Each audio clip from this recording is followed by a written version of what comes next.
Hi there, everybody. I'm Deborah Roberts, and thank you so much for being with us and streaming with us. Tonight on Burden of Proof, the case against Diddy, a judge sentencing Sean Combs to 4 years and 2 months in prison after the hip-hop mogul begged for mercy, essentially, in court. Right before the judge's decision, the 55-year-old stood before the court saying he had been stripped down to nothing, that he has nobody to blame but himself. Combs was convicted, you may remember, in July on the lesser prostitution-related charges in his sex trafficking and racketeering trial. Now, during the court today, he specifically addressed that hotel surveillance video so many people have seen where he's assaulting then-girlfriend Cassie Ventura, apologizing to her today directly, calling that video disgusting and despicable. The judge in the case also took into consideration a letter from the prosecution's star witness, Cassie Ventura, who wrote that she still has nightmares about what she calls the most traumatic and horrifying chapter in her life. Ventura also saying that she fears swift retribution if Combs walks free, so much so that she moved her family out of the New York area. There is so much to this case, so much to break down. And joining us later for a reaction is a former makeup artist to Cassie Ventura who testified against Combs. And we're also going to have a prison consultant who has worked with high-profile inmates on how he preps clients for time in federal prison. And we'll ask him to weigh in on that business class that Combs has been teaching behind bars. Lots to talk about today, but we're going to begin first with ABC News chief investigative correspondent Aaron Katersky. He's been on this trial from the very beginning in the courtroom and certainly was there today throughout. He joins us live outside the federal courthouse in Manhattan. Aaron, Sean Combs was sentenced to 50 months, just over 4 years. What was that moment like for him in court? What was his reaction when he heard that? Deb, Sean Combs was expressionless. He was sitting on his hands as the judge imposed the sentence, telling him that his lifetime of good works could not erase the conduct that we all plainly saw as he was violent with Cassie Ventura and others. And the judge said he wanted to send a message with his sentence that violence against women will be taken seriously. As the courtroom cleared out, though, Combs turned to his family. He said, "I'm sorry. I love you." I was here at court during an earlier hearing when Combs seemed to expect that he might get incarcerated for this, even though he asked for release under time served. And he told his family at that time last week, Deb, that whatever happens, I'll deal with it. And his family had been tearful. Each of his 6 children telling the judge, crowding around a podium, taking turns, that they needed their father home. They begged for his release so that the family could rebuild. But the judge said there is a light at the end of the tunnel for the Combs family, that they can reunite, that he can become the kind of person he told the court he wants to be for his family, for his community. But just not yet. First, he must serve that time in prison. Right. And an emotional reaction, not only just from his family, but even one of his lawyers was fairly emotional, Aaron. Earlier in the hearing, he asked to show a produced video of his life achievements that obviously was probably meant to sway the judge, to help him see him as a human being, a father. How did that play in court? It was a documentary-style video with a moody soundtrack, and it showed Sean Combs as a doting father, playing with his children, as a philanthropist, running the New York City Marathon and doing other charitable works, mourning Kim Porter. And many of his attorneys said losing loved ones. His father was murdered, Kim Porter got sick and died, had a profound impact on Sean Combs. Not to excuse his behavior, but to try and explain that this is someone with clear psychological problems who needs not more time behind bars, but who needs professional help. And his attorneys said that jail or prison would not rehabilitate Sean Combs, that he needs professional therapy outside of prison. Right. What about now, Aaron? What next? I mean, there are some who are going to say this was very lenient, and I'm sure for Sean Combs, this was more than he was expecting. What's next for him? Just in the last 10 minutes or so. He's going to return to MDC in Brooklyn, and the Bureau of Prisons will decide where he should ultimately spend his 4-year prison term. And his attorneys say they may well appeal to try and get that sentence reduced. Combs has already been in jail a year. He'll get credit for time served. He must also pay a $500,000 fine imposed by the judge. That's the largest allowed. This was going to be justice either way in some ways, Deb. Either he didn't do anything terribly wrong. He was acquitted of his most serious crimes that he was charged with, and he could have gotten off with time served, and that would have been justice for Combs. But the judge saw it differently, that he needed to be held accountable for the violence that he committed. So many reactions here. Aaron Katersky, thank you, as always. And a lot of reactions to this decision today, including from Cassie Ventura, who had testified in this case. In a statement from her attorney, she said, while nothing can undo the trauma caused by Combs, the sentence imposed today recognizes the impact of the serious offenses he committed. Milo Morales, who is Cassie Ventura's former makeup artist, was also called to the stand by prosecutors, and she testified about a 2010 incident when Combs allegedly assaulted Cassie in their hotel suite. Well, Combs' lawyers highlighted on cross-examination that Morales did not directly see the assault and showed the jury these exhibits of Cassie with makeup done by Morales. She clearly had a lot to think about in this case. And joining me now is Mila Morales. Mila, thank you so much for being with us during what I'm sure is a very emotional day for you. What are your feelings at this moment after hearing the sentence? Well, it's been a very, very stressful year for me just watching this all play out. And I really don't know what to think or feel about it. I'm just really disappointed as to, I've known for 25 years and we're here and he's going to jail. I just feel so much, it's just a very sad day. Mila, he spoke out for the first time today. He did not speak during the trial, but today Combs tearfully apologized to Cassie, saying that he was broken to his core. He also said he was apologizing to other victims of domestic violence, taking responsibility for his actions, really talking about himself and how he felt that he was responsible. Nobody to blame but him. What do you think about his statement in court? Well, I don't always believe what Sean would say. I hope he's remorseful. I hope he's apologetic. And like I said, I don't know where we are right now in this place. And there's more to come, we know, because this case will continue on and there are going to be civil suits. You've been part of this high-profile case. This is a man who was accused of great violence, intimidation. This clearly has not been easy for you, and to be a part of this trial and to testify. Many people talked about being fearful. How has this impacted your life? It has impacted my life because I've known Sean for 25 years and I've known Cassie since she was a teenager. And I used to travel the world with Kim Porter and Sean. And, I just think that a man with so much power, I wish that he would have done something better with it rather than here we are seeing him in court, like I said, 25 years later. It's just a sad difficult story. Time. It's really difficult, yeah. And you faced him in the courtroom, too. Tell me a little bit about the sentencing today. I mean, I'm sure that there are plenty of people who feel maybe it's an insult to some women, in this case, particularly Cassie. Does it close a chapter for you, or what are your feelings about the finality of today? I feel like it does close a chapter for me. However, I just feel very defeated, and I feel defeated for the victims that he's damaged. He's damaged so many lives, and I hope, like I said, I hope he's remorseful, and I hope he is sorry for what he's done to these people, because this is going to impact the rest of their lives. Well, it clearly has impacted yours and so many others, and we wish you the best and hope that, as you said, that maybe you can sort of move forward. Milo Morales, thank you so much for being with us today. Really appreciate it. Well, now that Sean Combs has been sentenced, the big question is what comes next? He's been in custody in Brooklyn's Metropolitan Detention Center since September of 2024. And now, of course, he's sentenced to 4 years and 2 months in prison.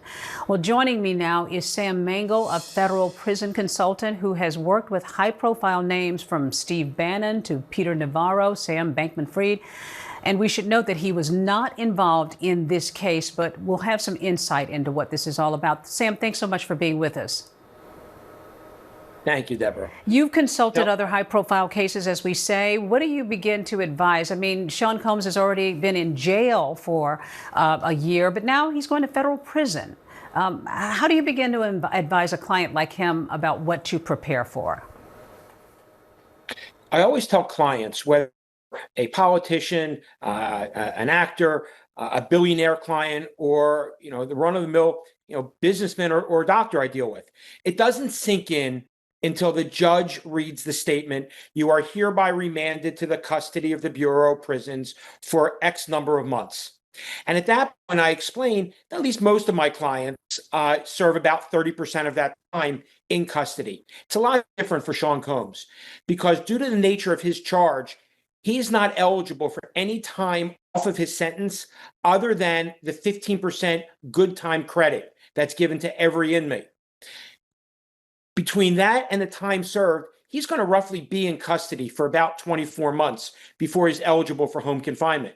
So what I would tell him, and he's been in custody now for the past year, so he's very familiar with the Bureau of Prisons, he's going to be going to a much lighter security facility. He'll be going to a low security facility where he's going to be allowed outside from 6 in the morning to 9 o'clock at night, where he's going to be, typically not in a cell, but in dormitory style housing and much greater freedom. But depending upon where he goes, and I had the opportunity to work with the mother of 2 of his children a few years ago, and I spoke to her a few weeks ago specifically about where he's going. And where he goes will really dictate how he needs to assimilate and what type of programming might be available to him, really to keep him busy and make him more productive. Yeah, and very quickly before I let you go, he was busy while he was in the jail awaiting trial. He taught a 6-week educational class. Very quickly, is that something that might impact the way he goes forward and maybe his release? It won't affect his release because of the nature of his sentence. However, it will certainly keep him much more productive and occupy his time. And if he's able to teach other inmates, because inmates do teach other inmates in classes, he'll be held in a much higher regard from the case managers. Yeah. But again, due to the nature of his charge, there's really very little that he can do to affect when he will be released. Well, a lot of folks will be following this. Sam, we really appreciate your insight. Thank you so much for being with us. Thank you. Well, still ahead, from a witness backing out of her victim impact statement to the legal troubles still ahead for Combs, our legal team is here now to help us break it all down. And radio powerhouse personality Angela Yee is joining us to talk about what this case means to hip-hop, the stain it leaves behind, and if the self-proclaimed bad boy can bounce back after prison time. Stay with us.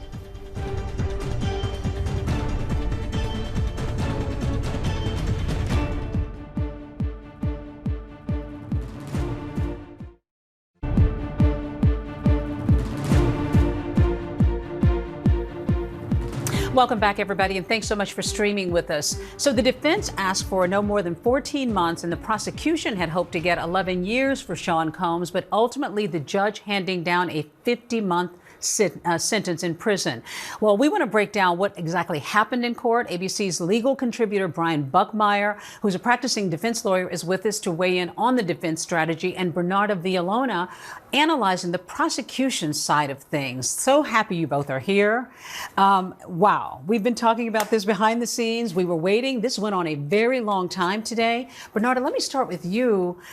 The big question is, who was the winner here? I mean, if there was a winner, Sean Combs was clearly surprised, but the prosecution must have been disappointed. Oh, absolutely. Today was definitely Judgment Day. So in terms of what happened today, the judge definitely set out and told Sean Diddy Combs he's a bad boy for life.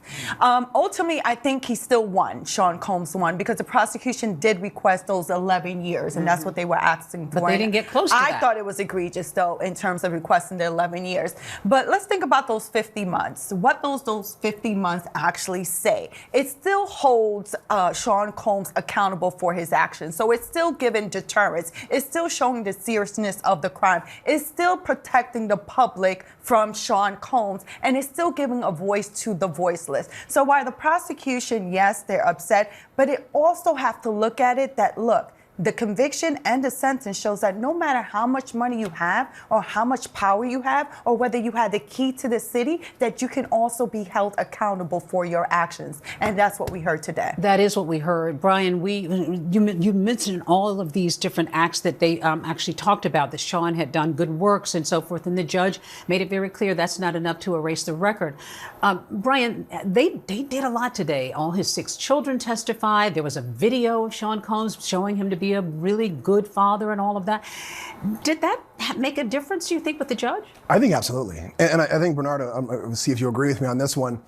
When we have cases in the Southern District of New York, the judge looks at that recommendation from probation and it's almost gospel. The judge says, hey, probation is the neutral arbiter here. Mm-hmm. They're saying 70 to 87 months. Mm-hmm. I understand the defense wants 14 months. You want him to walk out once he gets back to MDC. Mm-hmm. Yeah. And the prosecution is asking for over 11 years. But to go 20 months below the probation guidelines, that, I think there's going to be a very serious conversation with Sean Combs and say, I know this feels bad. Mm-hmm. I know 50 months sounds like a lot, but when we met you, when we started opening statements, they were facing life. Looking at life. Yeah. Mm-hmm. When you were convicted, we beat the top counts. Yeah. When we got the probation report, you were looking at 6 to 7 years. Mm-hmm. Now you got 50 months, minus the 13, plus good time.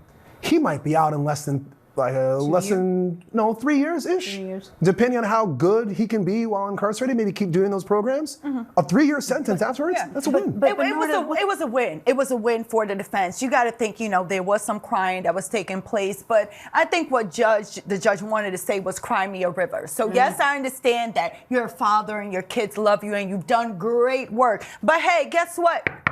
I watched this entire trial. I saw how Jane testified. I saw how Cassie testified. I saw how Cassie mentioned these dear and sad and emotional and traumatic moments that she'd had with all these different escorts in terms of drugs and alcohol. And he made sure, the judge, to emphasize this when he handed out his sentence, that we can't forget that yes, you've done a life of good work, but it doesn't change what you were doing behind closed doors. Did the prosecution blow it for these victims? I mean, Cassie can't be really happy right now. Well, the prosecution only has so much control, because after the verdict is in, you've lost your mandatory minimum when the jury found Sean Combs not guilty of racketeering conspiracy. Because had he been found guilty of racketeering conspiracy, we would have been talking about at least 20 years across the board, and Jesus wouldn't have been able to help you on that one. So they didn't blow it. Okay, Brian. I would say that they did blow it in 2 occasions. One, in overreaching in terms of the charges that they put against Sean Combs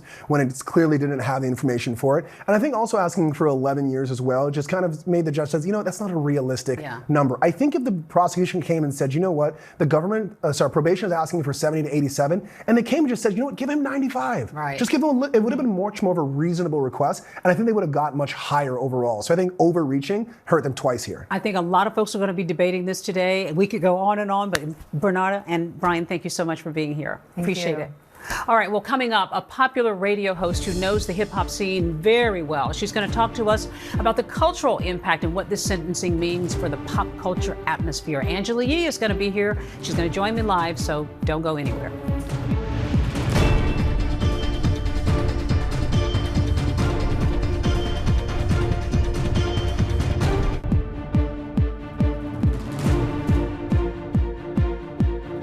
Welcome back to Burden of Proof, the case against Diddy. Well, for decades, Sean Combs has seemingly been on top of the world as one of hip-hop's most influential, wealthy figures, known for his work as a rapper, record producer, executive, building a vast business empire spanning from music into fashion, liquor, even a TV network.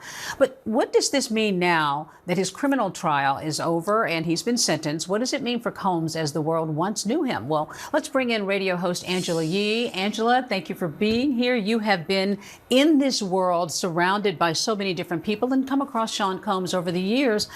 We know that he was a powerful figure. It was acknowledged in court. What is this going to mean now in the community? What do you think people are saying? Well, you know, Diddy was always the epitome of what it means to make it in the music business. The most successful, always on the top list when it comes to the most powerful entrepreneurs.